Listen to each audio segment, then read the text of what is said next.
Mobile দিকে তাকাইয়া নিজের জীবনটারে নষ্ট করিও না। যারা অ্যান্ড্রয়েড মোবাইল চালাও, ক্যামেরা ভিডিও মোবাইল জীবনের জন্য কত বড় খতরনাক। স্বাস্থ্য বিজ্ঞানীদের থিওরি জানো? এই মোবাইলের স্ক্রিনে যতদূর তাকায় থাকবা তোমার হার্টের উপরে এফেক্ট হবে, চোখের পাওয়ার যাবে, তোমার কিডনির উপরে আঘাত আসবে, তোমার মাথা ব্যথা বেড়ে যাবে, তোমার হার্ট ব্যথা বেড়ে যাবে, তোমার খানার রুচি নষ্ট হয়ে যাবে। এই মোবাইলের গোলামি যারা করে এদের খাওয়ানোর কোনো রুচি নেই, খানার চিন্তাই নেই, কোন রকম খাইয়ে আবার মোবাইল নিয়ে ব্যস্ত। মাথা ব্যথা বেড়ে গেছে, সারাটা রাত মোবাইলের দিয়ে তাকায় থাকার কারণে চোখের পাওয়ার দিন দিন নষ্ট, কানের পাওয়ার নষ্ট। মা কয় খানা খাবি না, কয় গোসল কইরা লইছি। কানের পার্স নষ্ট, হার্ট দুর্বল, মেধা দুর্বল, লেখাপড়া তো নাই। ওই তোমাদের দোয়া করা উচিত ছিল, আল্লাহ করোনা আরো দেও, অটো পাস হয়ে যাবে, লেখাপড়া ছাড়া পাস। লেখাপড়ার ঘরে আগুন লেগেছে। স্কুল কলেজের ছেলে মেয়েরা দেখছি ছোটবেলা বিদ্যুৎ নাই, হারিকেন জ্বালায় সারা রাত্র পড়তো। বলে এত পরে কা পরীক্ষা কবে? কয় 1 বছর পর। কয় এত আগে পড়া লাগেনি? আর এখন মোবাইল আসার পরে আগামীকালকে পরীক্ষা, আজকে সন্তানরা পড়ে না। মা বাবা কয় জীবনটা নষ্ট করে ফেলবি, সম্মান নষ্ট করবি, পাস করা কি লাগবে না।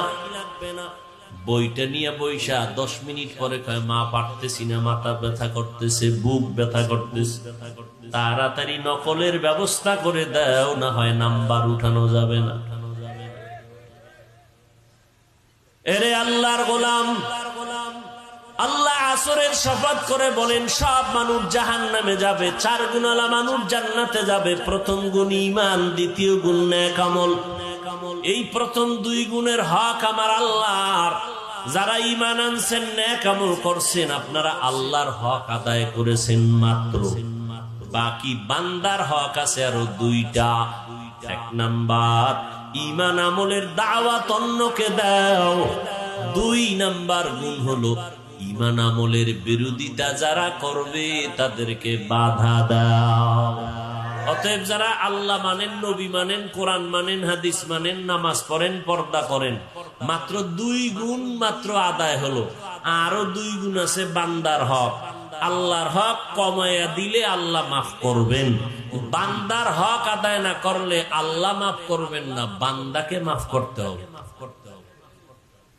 বান্দার হকের প্রথম হলো ঈমান আমল অনুযায়ী অন্যকে দাওয়াত দাও। অন্য কারা? অন্যকে বলতে কারা? প্রথম সিরিয়ালে নিজের আহাল। ইয়া আইয়ুহাল্লাযীনা আমানু কু আনফুসাকুম ওয়া আহলিকুম নারা। ও মুমিন, জাহান্নামের আগুন থেকে বাঁচাও, তোমার আহালকেও বাঁচাও। ঈমান আমল অনুযায়ী আহালকে দাওয়াত দাও।